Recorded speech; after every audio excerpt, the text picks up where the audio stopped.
أعوذ بالله من الشيطان الرجيم. بسم الله الرحمن الرحيم. الحمد لله رب العالمين، والصلاة والسلام على أشرف الأنبياء والمرسلين وعلى آله وصحبه أجمعين. رب اشرح لي صدري ويسر لي أمري واحلل عقدة من لساني يفقه قولي. رب يسر ولا تعسر، رب تمم بالخير. سبحانك لا علم لنا إلا ما علمتنا إنك أنت العليم الحكيم. ولا حول ولا قوة إلا بالله العلي العظيم. السلام عليكم ورحمة الله وبركاته. قال مصنف رحمه الله: ونفعنا بعلومه في دارين آمين ya rabbal alamin, ya rabbal alamin. Dalam As-Sahihain juga kita sambung lagi perbahasan berkaitan dengan cabang iman yang ke-13, beriman bahawa wajib bertawakal kepada Allah Ta'ala pada muka surah yang ke-19. Dalam As-Sahihain juga terdapat sebuah hadis riwayat Az-Zubair radhiyallahu anhu. Masuk As-Sahihain ni maksudnya terdapat di dalam dua kitab sahih. Kitab sahih ini merupakan yang disebut oleh para ulama kitab yang paling sahih selepas Al-Quranul Karim. Yang pertama, kitab Sahih Bukhari yang dikarang oleh Imam Bukhari. Imam Bukhari mengambil masa 16 tahun untuk menyempurnakan kitab Sahih Bukhari dia ni. Dan kitab ni merupakan kitab yang paling sahih selepas Al-Quranul Karim. Jadi di dalam kitab Sahih Bukhari ni, Imam Bukhari setiap kali dia nak memasukkan satu hadis, nyecaya dia akan sembahyang sunat dulu 2 rakaat, memohon petunjuk daripada Allah Ta'ala. Moga hadis yang diletak oleh Imam Bukhari ini merupakan hadis yang benar-benar sahih. Itu yang pertama. Yang kedua pula, yakni Sahih Muslim. Sahih Muslim yang disusun oleh Imam Muslim rahimahullah. Jadi itu As-Sahihain, dua kitab sahih, Sahih Bukhari dan juga Sahih Muslim. Tapi jangan kita salah faham. Ada orang dia salah faham, dia kata mu ambil mana? Ambil daripada kitab Imam Ahmad, ambil daripada kitab Imam Hakim. Itu dah sahih tu. Sahih Bukhari, sahih dua, Bukhari yang Muslim tu kalang tu dah betul. Kerana hadis ni banyak. Bukan ulama menjadikan dua kitab tu saja sebagai rujukan, tidak. Malah berpuluh, malah beratus lagi kitab-kitab ulama berkaitan dengan bab hadis banyak lagi, bukan dua kitab tu sahaja.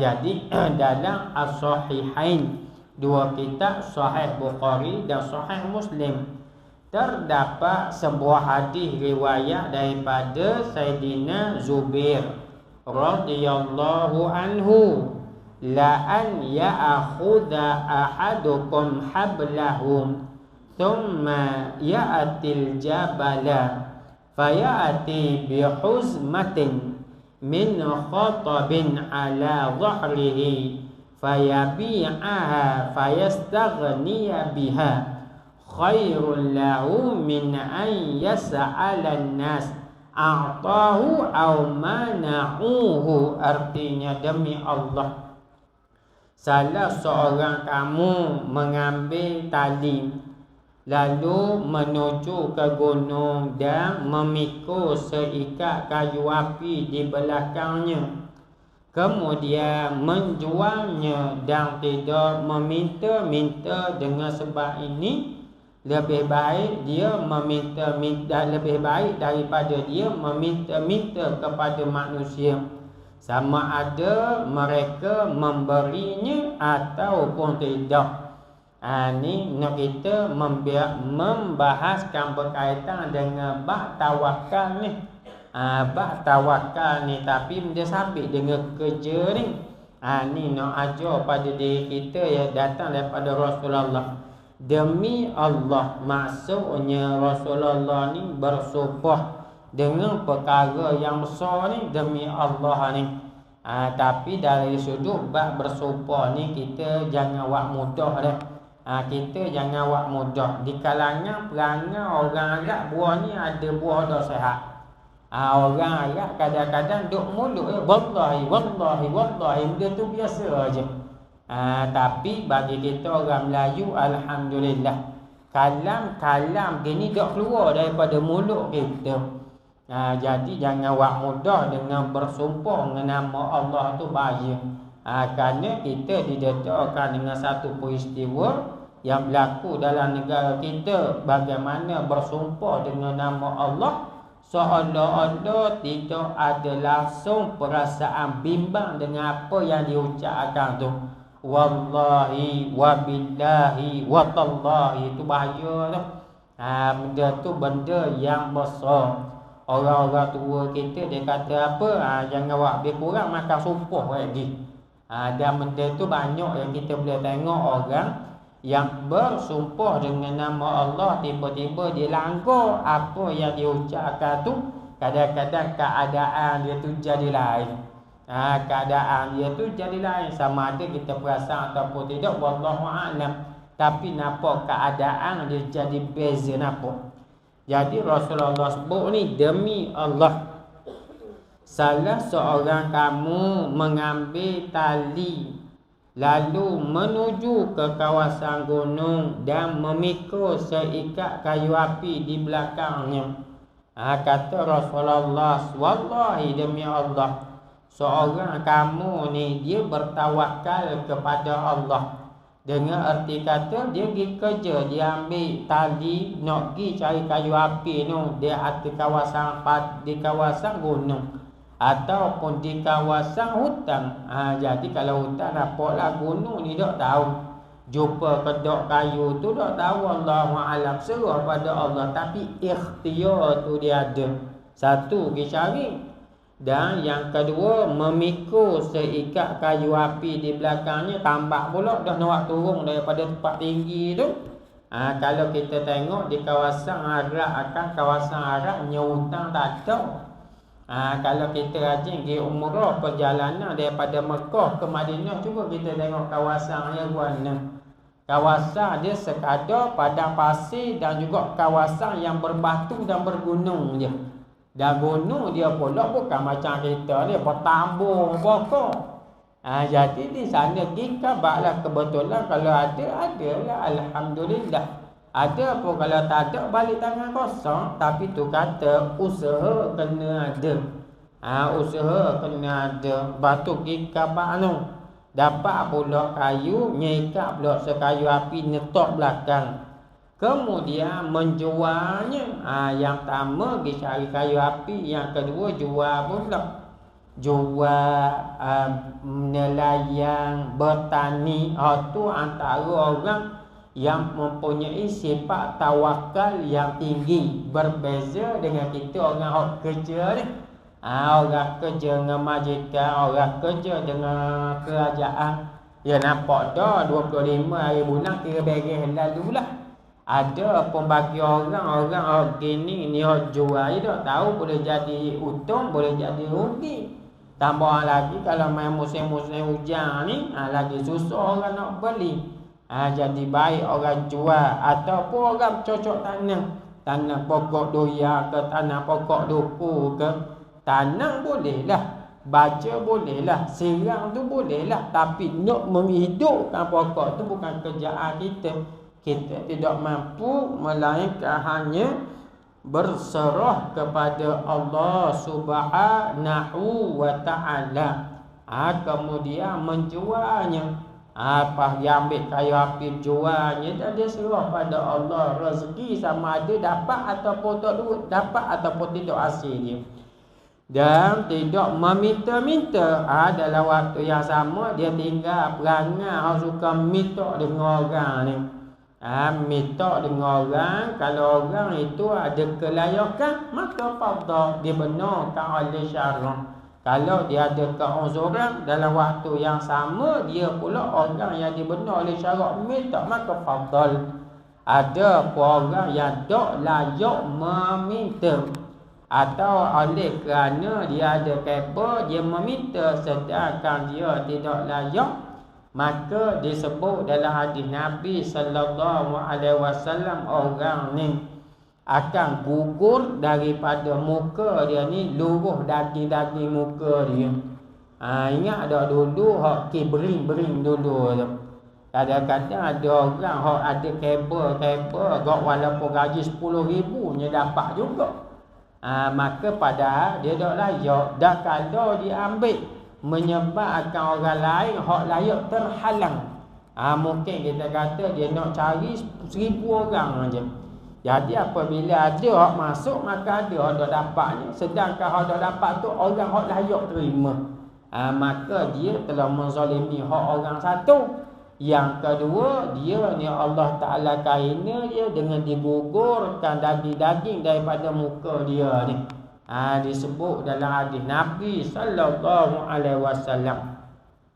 Dan tidak meminta-minta dengan sebab ini. Dalam waktu yang sama dia usaha sendiri, dia tawakal cari rezeki, tidak minta orang. Lebih baik daripada dia meminta-minta kepada manusia. Usaha sendiri, cari rezeki sendiri, itu lebih baik daripada duk minta dengan orang. Sama ada mereka, sama ada orang tu beri dengan sebab dia minta, ataupun orang tu tak beri dengan sebab dia minta. Tapi perbuatan minta perbuatan yang rendah, perbuatan yang hina. Jadi kita kalau tengok orang gini maknanya dia orang usaha ikhtiar. Kadang-kadang kerjaan dia tu oleh kerana ada buah pelang, jual buah pelang. Tai hujan-hujan gini kita agak ikan sungai. Dapatlah kita buka pasal begini ni, kita tahu dia orang yang tidak ada keuangan ataupun orang yang tak duit. Pasal gini kita tolong ni. Walaupun mungkin kita tak makan ikan sungai, walaupun mungkin kita tak makan beluk orang tahu musim-musim gini ni, tapi kita belilah, ni jual 10, kita bayar 20, bayar 30 dalam waktu yang sama, nak tolong dia. Ni lebih baik. Kenapa dia tidak menunjukkan diri dia minta-minta dengan orang? Tak, dia usaha. Dia usaha cari ni. Kita tengok orang ni ada ikhtiar, maka kita tolonglah dia. Kita tolong dia macam hak hari ni viral dah. Seorang hamba Allah Ta'ala nama Samir tu. Dia jual sama beli barang ni, takak rimah ni jual rimah. Dia cari gajah ni jual gajah. Jadi kita tahu dia ni orang yang tak ada duit, maka dia tak ada 10 riyal, ambil 20 riyal. 10 riyal tu niat nak beri sedekah pada dia, tapi dengan cara yang tidak langsung. Kalau kata ni sedekah, nampak dia kata aku tak mau orang minta, aku tak mau minta, aku jual. Tapi kalau tak apalah ambil lebih ambil semua, maka dia pun tak berasa dia minta. Maka kita pun boleh tolong orang yang ada ikhtiar nak cari rezeki. Ni dia utama ni. Hadis yang seterusnya sebuah hadis daripada Al-Miqdan bin Ma'di Karib. Semoga Allah meridainya radhiyallahu anhu. Diriwayatkan dalam Sahih Muslim, Sahih Bukhari, ma akala ahadun ta'aman qattu khairun min an ya'kula min amali yadayhi Qala wa kana Daud la ya'kulu illa min 'amali yadayhi. Tiada seorang pun yang memakan sesuatu yang lebih baik daripada memakan hasil usaha dua tangannya. Maknanya dia antara pekerjaan yang terbaik, pekerjaan yang orang ni dia usaha dengan ikhtiar dia, dengan kudrat dia. Hak tu yang terbaik, yang terbaik. Baginda menyambung, Nabi Daud adalah seseorang yang tidak memakan hasil melainkan dengan usaha dua tangannya. Di antaranya Nabi Daud, orang yang tukang besi, yang boleh melembutkan besi dengan tangan dia. Ni mukjizat yang Allah Ta'ala beri kepada Nabi Daud. Nabi Muhammad sallallahu alaihi wasallam di antaranya pengembala kambing. Jadi nabi-nabi yang lain pun begitu juga disebut dalam hadis Nabi, tidak ada sekalian para nabi dan rasul melainkan mereka mengembala kambing. Ini Allah Ta'ala jadikan nabi-nabi selain daripada Nabi Muhammad apa mereka mengembala kambing, bukan Nabi Muhammad saja. Kenapa ya mengembala kambing ni antara perkara yang Allah Ta'ala beri kepada para Nabi dan Rasul. Katanya para ulama, kerana kambing ni dia merupakan binatang yang cerewet. Orang bela kambing dia tahu lah, tapi bukan bela kambing macam masyarakat kita. Masyarakat kita ni bela kambing, ni lepas potong gitu, ni habis masuk rumah orang, masuk kebun orang. Tak ada hak aksiden apa dok mengaku lalu kambing dia. Bila dia mengaku kambing dia apabila nak masuk musim raya haji. Mu masa tu dia bakal mengaku kambing dia, dah orang duk cari nak melih ni buat korban. Tu dok lawa bukan cara begitu. Jadi maknanya orang hak jaga sungguh-sungguh. Ada ya, insya-Allah kita akan jumpa dalam kitab kita ni bagaimana ada di antara orang yang betul-betul dalam menjaga rezekinya halal dan haram, hingga kan dia ni dia mengembala lembu. Jadi setiap kali dia nak bawa lembu dia ni nak pergi ke padang rumput, nak pergi kepada padang nak ragu rumput, dia akan pergi dulu cedah rumput dulu, kerak dulu rumput, nyatu tepi jalan ni. Nyatu tepi jalan sampai ke padang. Begitu juga time nak balik, nya akan bawa letak atur pula rumput, nyetak tepi-tepi jalan untuk nak balik lembu dia, nak masuk kandang semula. Sebab apa buat begitu? Kerana apa dia kata kuat keluar lembu tu supaya dalam perjalanan on the way nak pergi kepada ragu, dia makan rumput hak aku sedia dah, ni dak pergi kanjar rumah orang. Dia dak pergi masuk rumah orang, dia dak pergi. Jadi aku standby dah supaya dia dak menzalimi orang lain, aku dak menzalimi orang lain. Maka dia makanlah, dia makan sampai ke tempat ragu rumput tu, makanlah hak yang dibolehkan. Lepas daripada tu nak balik mula pula dia buat begitu juga. Kenapa dia bimbang takut lembu ni masuk rumah orang, ke masuk tanah orang, makan rumput rumah orang, aku tambah. Tu orang-orang dulu tu. Dia jaga sungguh-sungguh supaya rezeki yang dia dapat hasil daripada jual lembu, jual daging lembu, rezeki yang benar-benar halal. Masyarakat kita ni nyedoknya lepas bodoh je. Tain-tain tertentu barulah mengaku lembu sendiri. Tain lembu dia orang langgar, orang kat sini dia tak mengaku. Tapi tai lembu dia nak kena curi dalam kebun dia, orang pertama sekali mengaku nak kata orang. Tu banyak berlaku. Tapi sebab apa ya Nabi ni dia bela kambing, kerana kambing ni binatang yang cerewet. Silap beri makan kembung perut. Kalau malam-malam dia dak perangai apinya jadi kembung perut. Ia jadi cepat mampu. Jadi kambing ni benda ni dia kena belah.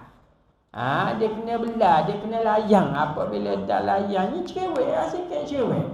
Jadi dengan sebab cerewet ni lah melahirkan sifat sabar untuk nak berhadapan dengan orang ramah. Nak berhadapan dengan orang ramah. Maka baik Nabi Daud, Nabi-Nabi yang lain dan juga Nabi Muhammad sendiri merupakan pengembala kambing. Maknanya ikhtiar sendiri untuk nak mendapatkan rezeki. Jadi tawakal ni apa? Tawakal sifat hati. Ada pun tidak meninggalkan ikhtiar sebagai usaha untuk nak dapatkan sesuatu. Syair dan juga ungkapan hikmah dengan sana yang bersambung kepadanya, Imam Baihaqi memberitahu kami, katanya Abu Abdullah Al-Hafiz memberitahu kami, katanya Ja'far bin Muhammad bin Musair memberitahuku, katanya Junaid menceritakan kepadaku. Ni kita kena pesan sokmo ni, kita kena pesan sokmo ni. Cuba kita tengok ya ulama, dia nak letak satu-satu benda ni nak dinisbahkan kepada seseorang. Orang ni kata, orang ni kata, orang ni kata, bukan dia main pakat muak dengar-dengar dia tulis ledak. Dia sebenarnya ada sanad. Sanad ni lah yang Imam Ghazali yang pesan sungguh pada kita. Kita ni kalau nak belajar ilmu agama, carilah guru yang mempunyai sanad. Maksud guru yang mempunyai sanad, sama ada kalau orang mengaji Quran, dia tahulah guru dia ni dia ada sanad yang bertulis. Ni hak pergi ngaji Quran secara khusus ni. Sanad yang bertulis. Sanad ni maknanya nama dia, nama guru dia, nama guru kepada guru dia, sambung sampai ke Rasulullah. Tu hak bahagian Quran, tu bahagian Quran. Jadi ada hak tulis, ada hak tak tulis. Jadi dari sudut bab ilmu agama ni macam mana pula? Ilmu agama maksudnya kita nak ngaji dengan seseorang ni, kita kena tahu sepatah dia tu ngaji mana, dia tu ngaji dengan siapa. Hak tu penting, hak tu penting. Sebab apa? Supaya kita tahu dia ni bukan bahan gampang baca sendiri dah. Dia ada guru dia, dan guru dia ni orang yang diiktiraf. Maka guru dia sambung. Tujuan dia apa? Tujuan dia supaya bacaan kita ni tepat dengan apa yang dikehendaki oleh pengarang kitab. Bukan tepat sebagaimana yang dikehendaki orang hak ngajar ni, tak. Ikut berdasarkan pengarang kitab. Pengarang kita nak masuk dia gini, hak tu kita kena kabur. Kalau kita nak buat satu-satu benda yang nak guna pada otak kita, boleh. Kita karang sendiri kitab kita. Allah dah. Syarah ikut kita lah, moga kitab kita. Tapi kalau kitab ulama' dah lewat kita. Ni dia panggil sanad, supaya kita tahu mu ngaji dengan siapa. Aku tak ada guru. Dah, lepas tu ambil mana? Aku baca sendiri. Hak ni hak ulama' larang. Sebab apa ulama' larang? Dia kata orang yang tidak ada asas dalam bab agama, dia baca sendiri pula tu, hak tu dia guru dengan syaitan, bukan guru dengan ulama', guru dengan syaitan. Sebab apa? Dia baca satu-satu kitab, dia guna kepala otak dia, kefahaman dia. Saya pernah jumpa yakih ni ada sungguh. Dia ni minat baca, dia minat baca. Lalu orang tanya dia, awak belajar mana? Dia kata begini, saya tak belajar dengan siapa-siapa, saya belajar direct dengan Imam Ghazali. Sedap. Direct dengan Imam Syafi'i. Dah ngaji kan? Dah saya baca kitab dia. Dah kalau begitu sedap. Kita ngaji dengan Tuhan tu. Dah baca Quran, dah ke daripada kalam Allah.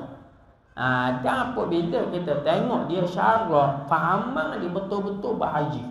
Contoh dia kata apa? Dia kata saya ni kalau nak tahu, saya ni kalau nak tahu, cuba tengok ni pakaian saya, kasut saya daripada kulit babi, tali pinggang saya daripada ni, maknanya pakaian di kulit babi. Jadi dia kata apa gitu? Sebabnya dalam Quran kata hak dak boleh babi dengan babi makan aja. Lahmul khinzir, makan daging babi. Ada pun nak Allah Taala dak kabur pakai dak ni. Ni kira buah gitu. Sedangkan ulama syarah banyak dah kitab-kitab dia. Jadi dia faham gitu. Dia kata dia apa? Awak pakai yang daripada kulit babi. Sebab dia kata Allah Ta'ala kata dekat, ya ayyuhallazina amanu lima taquluna ma taf'al. Wahai orang beriman, bapa mu cakap tapi mu tak buat. Jadi saya buat sungguh. Nya faham kok lain. Ayat tu cerita kok lain. Nya jadi selera hati. Kenapa orang tanya ni dulu masa blog, masa wujud blog, kalau ni TikTok macam-macam dah. Kalau dulu blog ni orang tanya, dia jawab gitu. Dia jawab memang saya belajar dengan pengarah kitab tu dah je. Sedap kau tu. Tu bahaya. Sebab tu kita nak baca ni, dia kata apa? Dengan sanad yang sambung, makna kalang ni Imam Baihaqi beritahu pada kami, katanya dia ambil mana daripada Abu Abdullah Al-Hafiz, dan Abu Abdullah Al-Hafiz beritahu kami, katanya Ja'far bin Muhammad Al-Musayyib memberitahu aku, katanya Ja'far bin Muhammad ni ambil mana Imam Junaid menceritakan kepada aku, makna kalang ni nisbah pada Imam Junaid. Begitu. Katanya sami'tu sariya yadummul julusa fil masjidil jami' wa yaqu ja'alul masjida jami'a hawanita laysa laha abwabun. Aku mendengar As-Sari As-Saqati. As-Sari yakni salah seorang ulama tasawuf yang hebatlah, ulama yang masyhur, orang alim Tok Ubso, mencela perbuatan duduk dalam masjid jami' dan berkata mereka menjadikan masjid jami' sebagai kedai yang tidak mempunyai pintu. Nampak dah tu. Tok Ubso tasawuf tu, dia kata apa? Dia tengok orang duduk dalam masjid jami', dia marah bukan marah orang duduk dalam masjid itu. Dia marah duduk dalam masjid pada pergi kerja, kira ibadat dalam masjid. Tu dia marah tu. Dia kata mereka menjadikan masjid jami' sebagai kedai yang tidak mempunyai pintu. Maknanya dia mengharapkan simpati daripada orang hak tolong beri ke dia. Ni Imam As-Sari As-Saqati marah. Dakah dia ulama tasawuf. Jadi sebab apa begitu ya, nak kabarnya kalaulah kita nak buat ibadat apa ni boleh, sekiranya kita tidak menyusah dan mengganggu orang lain, faham, tak ada masalah. Tak ada masalah. Jadi kalau kita nak tahu ya, kita ni ada kadang-kadang dia panggil istilah dia dah maqam tajrid. Maqam kedudukan yang tak perlu ikhtiar dah, rezeki Allah takkan jamin dah. Ada ke dalam masyarakat kita gitu? Dia ada ya. Saya sebut satu contoh saja. Dia antaranya kalau kita tengok orang-orang hak kerja kerajaan. Orang kerja kerajaan campur pula ni pecing dah. Jadi apabila dia pecing, duit pecing dia ada tak? Duit pecing dia ada tak? Jadi duit pecing dia ada dah. Jadi ni dok kacau orang tak? Ataupun seorang yang mempunyai anak-anak yang besar, yang mana memang anak dia sampak dah ayah je. Ayah dak ayah kerja, ayah dak ayah buat benda dah, dak apa seorang hak sulung bagi 200. Hak ni bagi 300, hak ni beri 100. Kalau anak 3-4 orang bagi banyak tu padang dah kita. Kita bukan makan lemcok semua. Kita padang gitu je lah. Time tua ni tak berasa tak. Kadang-kadang berasa nak makan benda sedap apa, berasa je nak makan tak ni. Dah apa? Allah tak diminum air teping ni. Ciman? Dah ada mana. Naklah kata makan-makan kambing. Dengar kambing tu penipan tu. Jadi nak kabar kadang-kadang ada orang kedudukan ni, maknanya rezeki dia ni dapat jaminan dah. Dengan bahasa mudah, maka orang gini tak apalah nak buat ibadat dok cara korang, maknanya dok kerja-kerja tu tak apalah. Dan benda ni ada di kalangan kita ni, maka kita tak payah mikir sangat dah dapat rezeki. Umur kita 60, 70 patutnya ni gomoh kok ibadat pula. Biasa je surah tu 5 waktu, biar Quran tu duk baca semua. Ni 80, 90 dia duk menengung lagi ni nak projek dia pula. Hak tu. Padahal hak dalam bank tu tak habis kita nak makan dengan keadaan umur kita ni. Maka tu maqam tajrid, maknanya dak ya ikhtiar dah kita ibadah. Hak pasal gitu dak apa. Hak yang dimarah ni maknanya dia ni tak ada kemampuan dalam waktu yang sama buat ibadat hingga membebankan orang keliling kelalang pula kena cari. Tu dak lawa tu. Tu yang dilarang. Dan memang ia pernah Sayyidina Umar Ibn Khattab radhiyallahu anhu dia pergi masjid. Dia tengok ada golongan hak duduk di masjid ni. Duduk di masjid ni. Jadi apabila duduk di masjid, Sayyidina Umar kata, dia duduk masjid, memang duduk masjid. Dia kata, ya Rasulullah, memang dia duduk masjid je. Lalu katanya Sayyidina Umar tanya, tu siapa bagi rezeki ke dia? Katanya orang keliling masjid ni kata, wahai Amirul Mukminin, kami ada lebihan sikit, kami pergi beri kepada dia. Maka kata Sayyidina Umar, mu lebih baik pada dia lagi. Mu lebih baik daripada dia lagi. Ni nak kabarnya, nak buat ibadah ada masalah, tapi jangan mengabaikan tanggungjawab yang lain. Kerana itu juga satu kewajipan. Itu juga satu kewajipan. Terutamanya contoh kita orang hak kahwin dah, ada isteri, ada anak. Jadi apabila ada isteri, ada anak, kita ada kewajipan pada dia. Kalau kita nak musafir ke nak pergi mana pun dah ada masalah, kita tinggal ada bekalan untuk dia, nafkah untuk dia, dan dia pun redha, fadha, tak ada masalah. Cuma ni jangan kita nak pergi musafir dalam keadaan mengabaikan dia makan minum tak tinggal. Maka anak bini duk pergi minta orang pergi minta ni dak lawa ni. Kita mengabaikan tanggungjawab kita. Kita mengabaikan kewajipan yang Allah Ta'ala letak pada tubuh badan kita. Kullukum ra'in wa kullukum mas'ulun an ra'iyatih. Setiap kamu adalah pemimpin dan setiap kamu akan dipersoalkan dengan pimpinan kamu. Dengan sana yang bersambung lagi kepadanya. Tapak dah tu. Dengan sanad yang sambung lagi padanya. Pada siapa? Imam Junaid tu.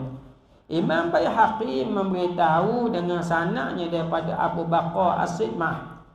Sanad yang datang daripada Imam Baihaqi yang mana beritahu kalam ini nisbah kepada Sayyidina Abu Bakar As-Siddiq radhiyallahu anhu. Katanya dinuka lima'adika wa dirhamuka lima'ashika wala khaira fi imri'in bila dirhamin. Agamamu untuk tempat kembalimu, dirhammu untuk hidupmu. Tiada kebaikan pada seseorang yang tidak mempunyai dirham. Ni katanya Sayyidina Abu Bakar, agamamu untuk tempat kembalimu. Maka ingat amalan soleh yang kita buat ni hak jadi bekal kita dalam nungkat gini. Yatba'u mayyita thalathatun ahluhu wa maluhu wa amaluhu fayarji'u ithnani wa yabqa wahid. Yarji'u ahluhu wa maluhu wa yabqa amaluhu. Apabila mati anak Adam, maka putus hati. Apabila mati anak Adam, yang akan mengiringinya tiga. Yang pertama anak beranak, yang kedua harta benda, yang ketiga amalan. Dua perkara ni akan balik semula ke rumah. Anak-anak akan lupa ke kita, harta benda akan dibahagikan. Ada pun yang sama dengan kita adalah amalan yang kita buat. Maka amalan soleh ni kena perbanyakkan. Ni yang kita agak dalam kubur nanti. Yang kedua pula, dirhammu untuk kehidupanmu. Ada pun harta ni untuk kehidupanmu. Kehidupan kita di dunia ni jangan pada tak ada benda jadi menyusah orang. Jangan. Kena ikhtiar, kena usaha. Malah kalau Sayyidina Umar Ibn Khattab radhiyallahu anhu, apabila anak dah sampai balik dah, Sayyidina Umar berambat, suruh pergi kerja, pergi cari rezeki, jangan duduk lepak rumah. Hak lelaki. Kadang-kadang masyarakat kita ni hak jenis anak malah pun ada. Dia kena tanggung mak ayah sampai ke kawan tu nak kahwin habis dia kena tanggung juga mak ayah. Sebab orang kita ni bergaduh. Dia katakan, saya ingat saya di Jerman, negara luar ada di kalangan mereka ni apabila dah habis belajar, mu keluar lah. Mu kena menyindir, mu kena berdikari hidup rezeki untuk rumah tangga mu pula. Jawab gitu. Jadi apabila gitu nak kabarnya dirhammu untuk kehidupanmu ke untuk kehidupan kita. Dan itu harta benda kena ada untuk kehidupan kita. Dan tiada kebaikan pada seseorang yang tidak mempunyai dirham. Tak ada kebaikan. Kalau orang ni tak ada harta benda, tak ada kebaikan terus. Malah disebut dalam hadis Nabi sallallahu alaihi wasallam, la hasada illa fisnatain. Tidak kita boleh hasad melainkan pada dua keadaan. Rajulun atahu Allahu malan. Yang pertama, lelaki ataupun manusia yang dianugerahkan oleh Allah Ta'ala padanya harta benda.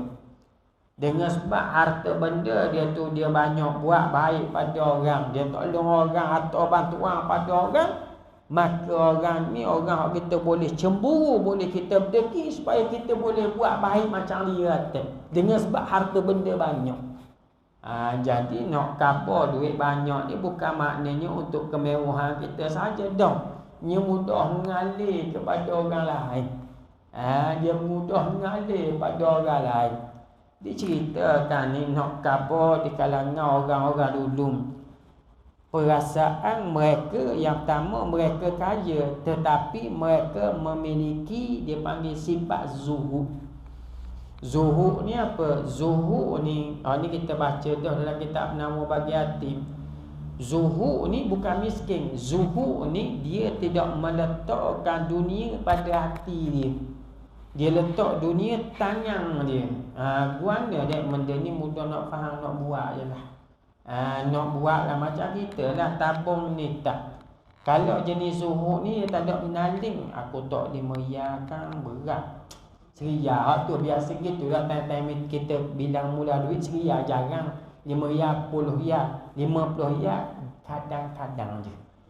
Jadi itu nak kabut apa tak? Kita nak tak satu-satu benda tu kita mikir panjang. Sebab apa mikir panjang? Sebabnya dunia duduk sini. Dunia duduk dalam ni. Kalau dunia duduk tanah ni, dia mudah mengalir, dia mudah mengalir. Contoh yang ada diceritakan oleh Syekh Mutawalli Sya'rami.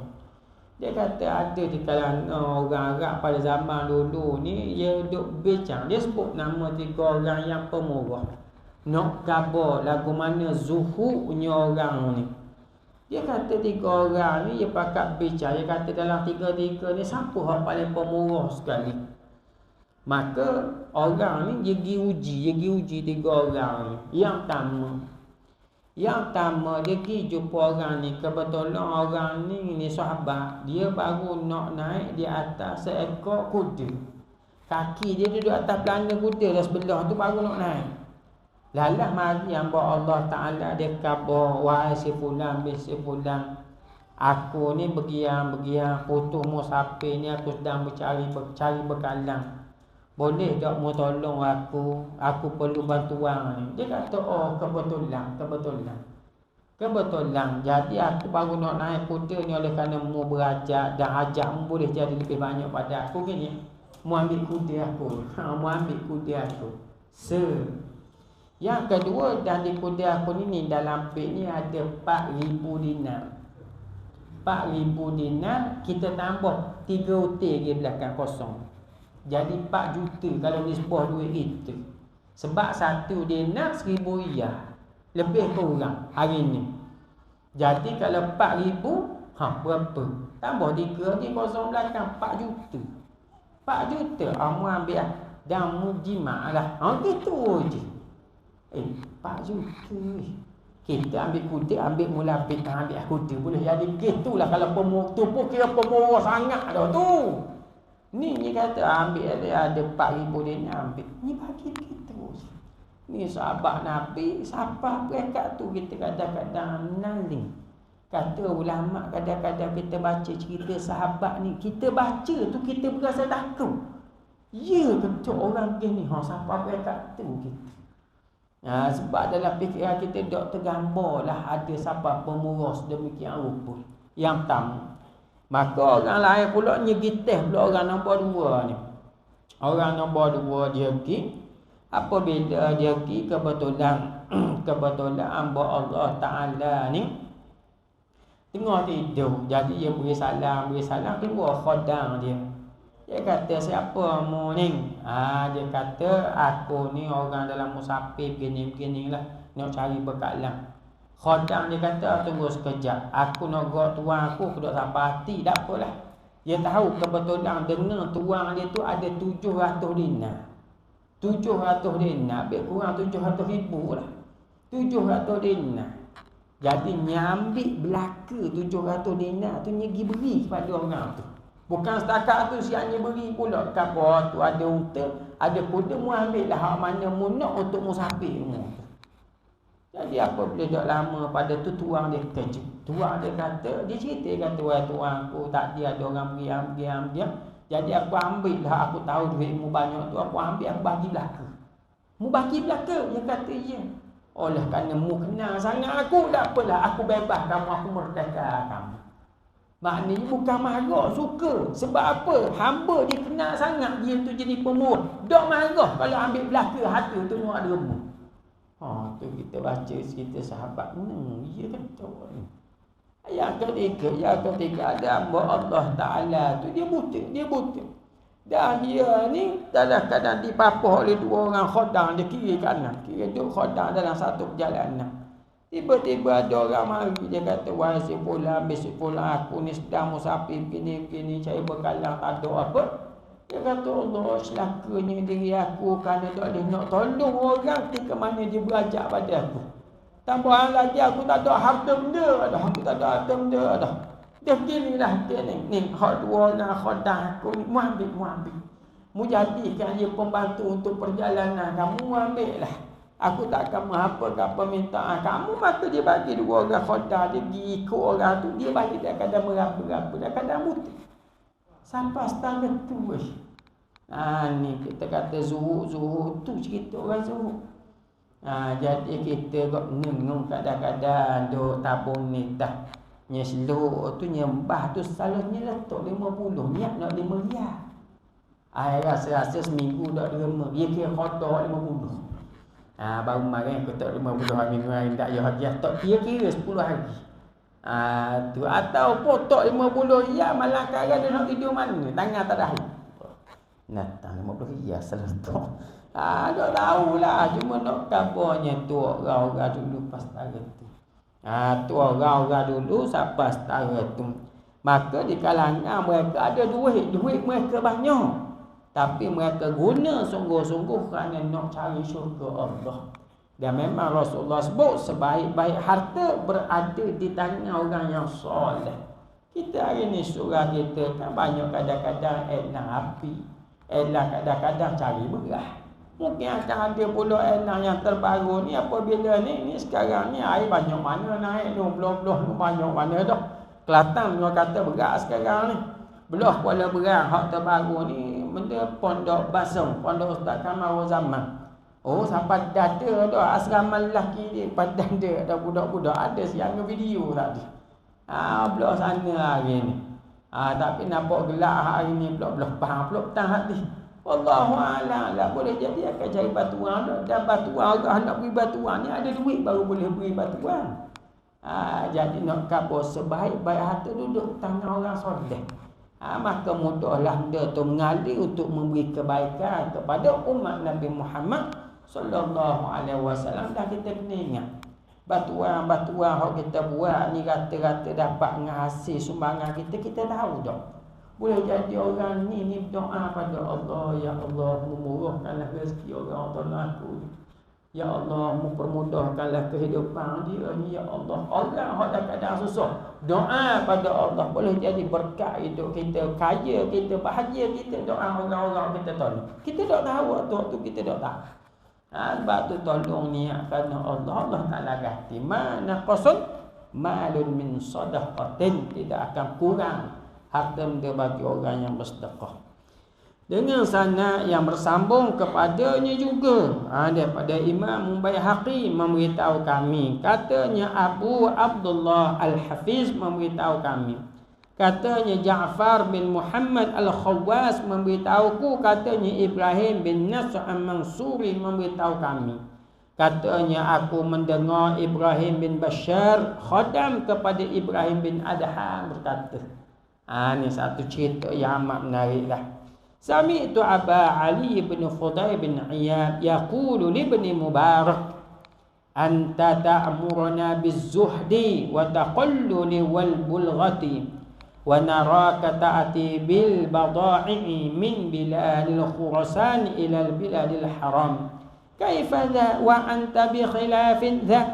Faqala ibn Malik faqala ibn Mubarak ya Aba Ali ana af'alu dha li asuna biha wajhi wa ukrima biha irdi wa asta'ina biha ala ta'ati rabbi la ara lillahi haqqa illa sara'tu ilayhi hatta aquma bih. Faqala lahu al-Fudayl ya ibn Mubarak ma ahsana dha in tamma dha. Artinya aku mendengar Abu Ali Al-Fudayl bin Iyad berkata kepada Ibnu Mubarak, kami memerintahkan kami supaya bersikap zuhud, tidak bermewah dan berpada dengan apa yang ada. Sedangkan kami melihat kamu datang dengan membawa banyak barang dari negara-negara di Khurasan ke tanah haram. Bagaimana hal ini? Sedangkan kamu memerintahkan kami melakukan sebaliknya. Maka Abu Ibnu Mubarak berkata, wahai Abu Ali, aku lakukan demikian untuk menjaga air mukaku, memuliakan peribadiku dan menjadikan semua ini sebagai pembantu untuk mentaati Tuhanku. Aku tidak melihat suatu hak Allah melainkan aku segera ke arahnya sehingga aku menyempurnakannya. Lalu Fudayl berkata kepadanya, wahai Ibnu Mubarak, alangkah baiknya hal ini jika semua tadi disempurnakan. Ini dialog di antara dua makhluk Allah yang merupakan kekasih Allah. Dan kedua-dua ni hak jenis abid, hak kuat ibadat yang tinggal terus dunia. Yang pertama yakni Fudayl bin Iyad. Yang kedua pula seorang kekasih Allah yang dijadikan idola oleh ramai di kalangan ulama, di antaranya Dr. Zulkifli Al-Bakri. Dia cukup menceritakan bagaimana kehebatan Ibnu Mubarak. Kenapa Ibnu Mubarak ulama besar dalam waktu yang sama orang kaya. Ni ulama besar dalam waktu yang samanya orang kaya besar. Jadi ni cerita dia ni. Aku mendengar Abu Ali Fudayl bin Iyad berkata kepada Ibnu Mubarak. Ni Ibnu Fudayl bin Iyad semua kita tahu. Fudayl bin Iyad kita cerita baru-baru ni bagaimana dia merupakan asal dia adalah ketua kelompok. Ketua kelompoknya jadi pada alian bahagian sama orang.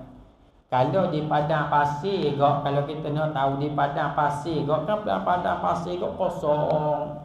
Jadi apabila satu kabilah dia berjalan ni kadang-kadang dia tak bawa selas pinggang, dia bawa bekalan apa, bawa binatang kadang-kadang unta makan ratus bilangan dia banyak. Kan nak pindah pada satu-satu tempat. Jadi dalam perjalanan ni maka apabila mari grup Fudayl bin Iyad ni sama hak bunuh lah. Hanya sama, dia minta segala harta benda kawan tu nyuak balik binatang. Sudah.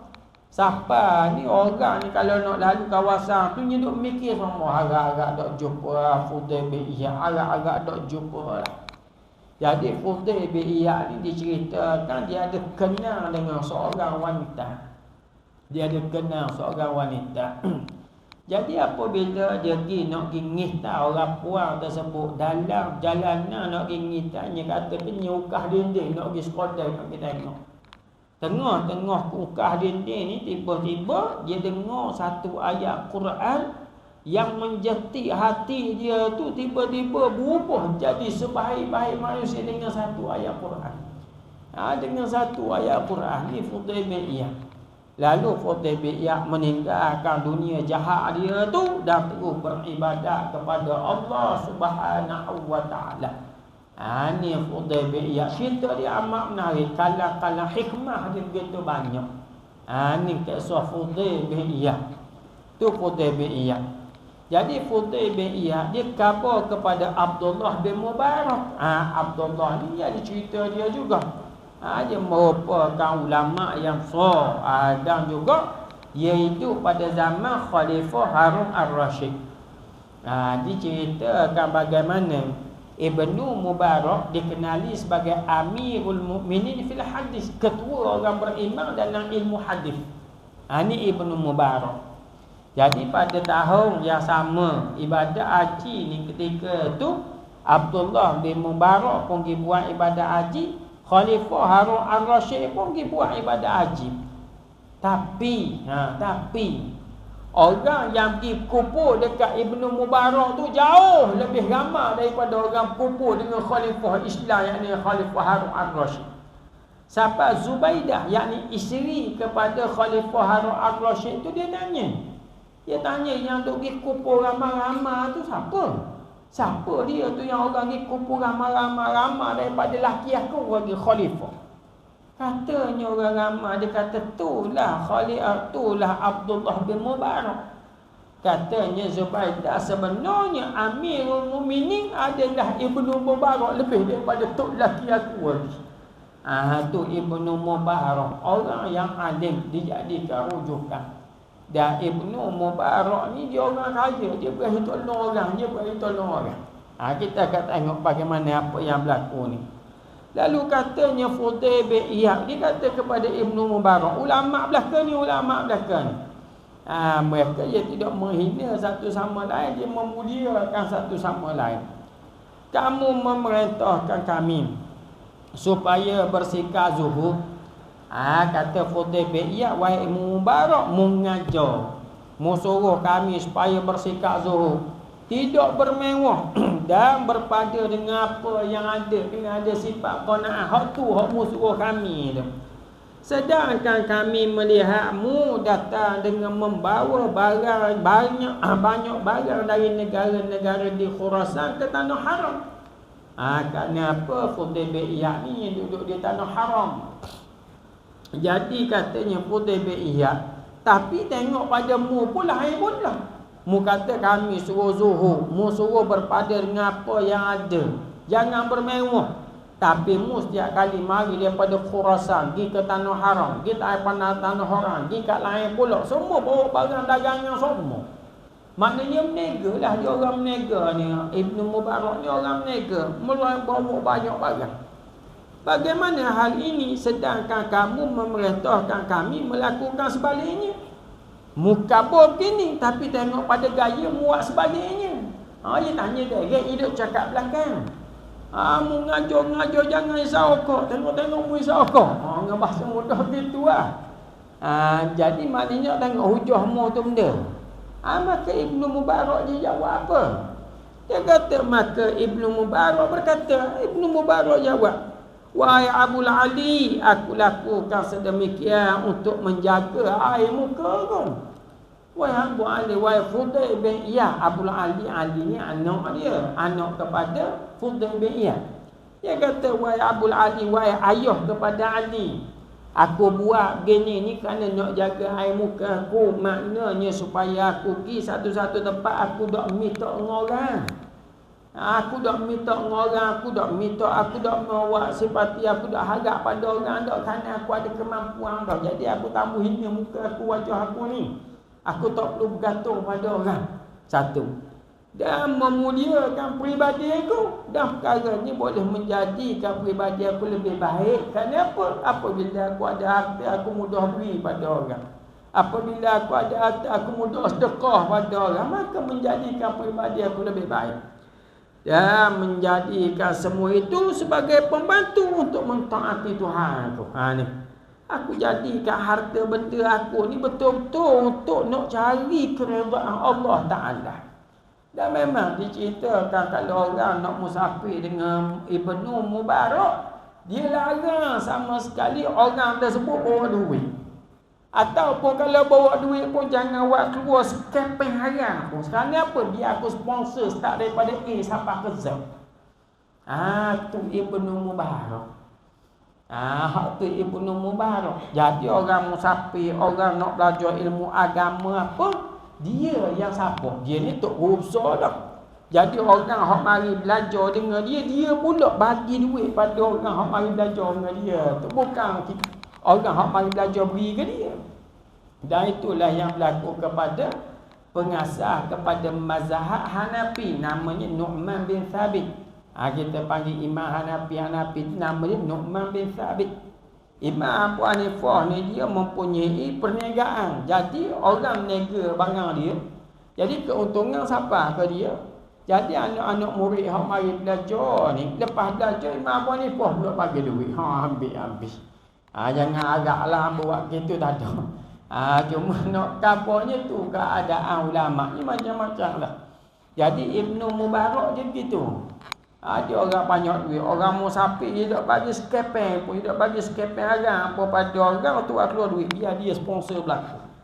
Dan memang Ibnu Mubarak juga orang yang pemurah. Dalam satu kisah dia ceritakan asalnya Ibnu Mubarak ni kalau dia sapa satu kawasan, dia akan ada orang hok bahagian jaga dia lah, masuk jaga kat mana. Kalau hari ni kau tunjuk jalan homestay ke nak duduk mana mana, dia biasa ada. Jadi kebetulan Ibnu Mubarak sapa tempat tu, pemuda tu dak mari. Dak mari, dia kata bapa orang dak mari. Biasa kalau dia sapa pemuda tu tunggu awal lagi, tunjuk gi sini gi situ. Maknanya kalau kita sebut hari ni kau kalau susung kuliah kau dia hok pakai cari. Tapi orang ni Ibnu Mubarak kata tak ada. Lalu Ibnu Mubarak dia tanya orang, tanya mu kenal ada orang ni, orang ni kata aku kenal orang tu. Budak tu dia ni dalam penjara. Kata Ibnu Mubarak berbulau. Kerana dia ni berhutang orang. Jadi dia tak boleh nak bayar hutang dia tu, maka orang hak beri hutang pada report polis. Report orang maka sabit kesalahan padahal dia nak bayar hutang. Lalu Ibnu Mubarak dia kata, gitu kah ada apalah, jom kita pergi cari. Pergi cari siapa? Orang hak beri hutang ke dia tu, hak sama tu. Dia kata, aku nak tanya mu, betul ke mu bagi hutang gini-gini? Kata, ya. Ya aku. Dan lepas tu mu report, ya. Berapa hutang dia? Kabur banyak lah, nilai dia banyak. Ibnu Mubarak kata, tak apalah, aku bayar. Cuma saya aku nak agakmu, jangan kabur aku yang bayar. Jangan kabur tu je. Dan mungkin tarik mula report mu tu. Maka pergi kawan tu. Lalu apabila keluar dah pemuda tu bergegas pergi cari mula Ibnu Mubarak. Dia cari kerana nak khidmat. Kebetulan Ibnu Mubarak lama duduk situ, nak balik pula dah tempat lain. Lalu Ibnu Mubarak nak tengok orang tadi kabur tu. Dia kata dia mau gimana? Dia cerita aku gini ni berhutang orang dah tahan dalam penjara. Jadi dia kata ada orang yang tolong bebas. Tapi aku tak tahulah siapa. Dia kata tak tahu dah apalah kita jumpa mula kat datang pula. Tu Ibnu Mubarak. Orang yang mempunyai harta tapi nya guna sungguh-sungguh untuk nak mencari syurga Allah Taala. Kita orang berharta pun kena tengok sini ni. Kena tengok sini min ainak tasabahu wa fi ma anfaqahu. Harta Allah Taala tanya dua. Mu ambil mana harta tu yang kedua mula tak mana. Allah Ta'ala tanya tu, Allah Ta'ala tanya. Katanya lagi Ibnu Mubarak, aku tidak melihat suatu hak Allah melainkan aku segera ke arahnya sehingga menyempurnakannya. Aku tengok kalau ada orang berajak hak perlu aku tolong, aku tak cakap banyak, aku segera. Aku bersegera. Ni kelebihan orang yang ada harta. Ni guna sungguh-sungguh. Cari batuan dia orang hak pertama. Cari batuan untuk nak masjid surat, dia orang yang pertama. Cari duit untuk nak buat program agama, dia orang yang pertama. Kenapa? Hak tu tepat yang kata ulama, seolah-olah kita letak saham yang mana tambah di akhirat kelak. Bukan habis, dia habis. Dia tambah di akhirat kelak. Tu dia. Maka tu kata Ibnu Mubarak, aku gunakan sekali arah kebaikan. Apabila aku tengok, aku atur lalu duit. Aku atur kerana aku banyak duit. Kerana aku banyak harta. Lalu Fudayl berkata kepadanya, wahai Ibnu Mubarak, alangkah baiknya jika hal ini jika semua tadi disempurnakan. Wahai Ibnu Mubarak, kalau betul lah muat gini, alhamdulillah amatlah baik perbuatanmu. Maka ni nak khabar bagaimana Fudayl bin Iyad orang yang mulia, Ibnu Mubarak pun orang yang mulia. Nak khabar pada kita di sini berkaitan dengan bab tawakal. Tawakal maknanya dari sudut hati pergantungan dengan Allah. Dalam waktu yang sama tubuh badan ikhtiar sebagaimana apa yang disuruh oleh syarak. Kalau lapar makan ikhtiar tu kena ada. Nak duit kerja ikhtiar kena ada. Adapun dalam kita yakin dengan ketetapan yang datang daripada Allah. Dapat banyak alhamdulillah. Dapat sikit pun alhamdulillah. Semuanya itu datang daripada Allah Taala. Cabang iman yang ke-14, beriman bahawa wajib mencintai Nabi sallallahu alaihi wasallam. Insya-Allah cabang iman yang seterusnya kita akan sambung lagi pada perjumpaan yang akan datang. Wallahu a'lam. Wallahu ta'ala a'la wa a'lam. Wabillahi taufiq wal hidayah. Assalamualaikum warahmatullahi wabarakatuh.